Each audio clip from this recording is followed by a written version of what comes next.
কম সময়ে ঝটপট ভাবে খুবই মজাদার একটা রেসিপি আজকে শেয়ার করতে চলেছি। অনেক বেশি ক্রিস্পি, দারুণ টেস্টি।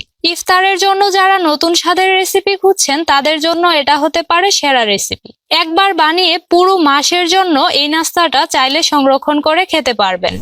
আসসালামু আলাইকুম। রমজানে ইফতারিতে কিংবা বাচ্চাদের টিফিনের জন্য তাহলে প্রথমেই কড়াইয়ে দিয়ে দিচ্ছি 2 টেবিল চামচ তেল। তারপরেতে 1/4 কাপ পেঁয়াজ কুচি দিয়ে কিছুটা নরম হওয়া পর্যন্ত হালকা ভেজে নিয়েছি। এখন এতে দিয়ে দিচ্ছি একদম ছোট টুকরো করে কাটা গাজর 1/2 কাপ। তারপর সিদ্ধ করা মুরগির মাংস দিয়ে দিচ্ছি 1/4 কাপ। সামান্য লবণ, মরিচের গুঁড়া আর আদা বাটা দিয়ে মাংসটুকু আমি ভালোভাবে সিদ্ধ করে তারপর হাত দিয়ে এইভাবে ছাড়িয়ে নিয়েছি। এখন আবারও এই সবকিছু 2 মিনিটের মতো ভেজে নিয়েছি। তারপর এতে 1 চা চামচ দিয়ে দিচ্ছি চিলি ফ্লেক্স, স্বাদ মতো লবণ, 1/2 চা চামচ ধনিয়ার গুঁড়া, সেই সাথে 1 চা চামচ দিয়ে দিচ্ছি ভাজা জিরার গুঁড়া, 1/2 চা চামচ দিয়ে দিচ্ছি গোলমরিচের গুঁড়া আর 1 টেবিল চামচ দিয়ে দিচ্ছি সয়া সস। তারপর আবারও সবকিছু মিশিয়ে কিছুক্ষণ ভেজে নিয়েছি। এরপর 1 টেবিল চামচ পানির মধ্যে 1 টেবিল চামচ কর্নফ্লাওয়ার গুলিয়ে সেটা এর মধ্যে দিয়ে দিচ্ছি। কর্নফ্লাওয়ারের এই মিশ্রণটা দিলে পুরটা আঠালো হবে, খেতে বেশি ভালো লাগবে, তবে না দিলেও চলবে। তারপর যখন ভালোভাবে মিশানো হয়ে গেছে তখন এটাকে নামিয়ে একটা বাটিতে নিয়ে নিচ্ছি। এরপর যখন পুরটা পুরোপুরি ঠান্ডা হয়ে গেছে তখন এতে 3টা সিদ্ধ করা আলু দিয়ে দিচ্ছি। আলুগুলো এইভাবে গ্রেট করে দিচ্ছি, এতে করে আলুর মধ্যে শক্ত কোনো দলা থাকবে না। তো এবার আমি এতে স্বাদ মতো দিয়ে দিচ্ছি কাঁচামরিচ কুচি আর স্বাদ মতো ধনিয়া পাতা কুচি, সেই সাথে প্রায় 1 চা চামচ দিয়ে দিচ্ছি গরম মশলার গুঁড়া।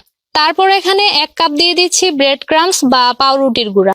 এখন স্বাদ মতো আবারও একটু লবণ দিয়ে সবকিছু ভালোভাবে মিশিয়ে নিতে হবে। প্রথমে চামচ দিয়ে একটু এইভাবে মিশিয়ে তারপর হাত দিয়ে আলতোভাবে মেখে নিয়েছি, তাহলে কাজটা সহজ হবে।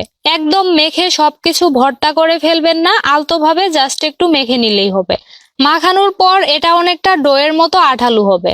তারপর হাতটা আমি পরিষ্কার করে 2 হাতে ভালোভাবে তেল মাখিয়ে নিয়েছি। এরপর পছন্দ মতো সাইজ অনুযায়ী রুলের মতো শেপ দিয়ে দিচ্ছি।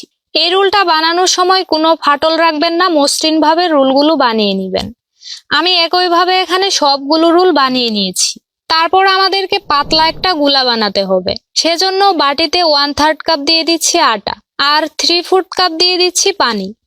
তারপর ভালোভাবে মিশিয়ে নিলেই গুলাটা তৈরি হয়ে যাবে। এই গুলাটা কিন্তু ঘন করা যাবে না, এরকম পাতলা করেই বানাতে হবে। তো এখন এতে তৈরি করা রুল দিয়ে দিচ্ছি। তারপর এইভাবে ডুবিয়ে তুলে ব্রেড ক্রাম্বসে কোট করে নিতে হবে। বাড়তি গুলাটা একটু ঝরিয়ে তারপর ব্রেড ক্রাম্বসে দিয়ে নিবেন, তাহলে ব্রেড ক্রাম্বসগুলো নষ্ট হবে না। হাত দিয়ে আলতোভাবে চেপে এইভাবে সব দিকে ভালো মতো ব্রেড ক্রাম্বস লাগিয়ে নিতে হবে। তো একইভাবে আমি এখানে সবগুলো বানিয়ে নিয়েছি।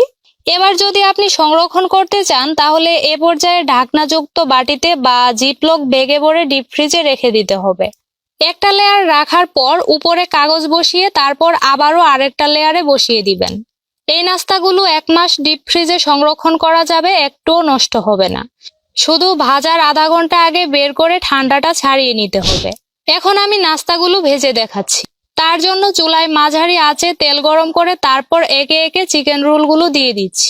এগুলো হতে খুব বেশি সময় লাগবে না। এক পাশে কালার চলে আসলে উল্টে দিতে হবে।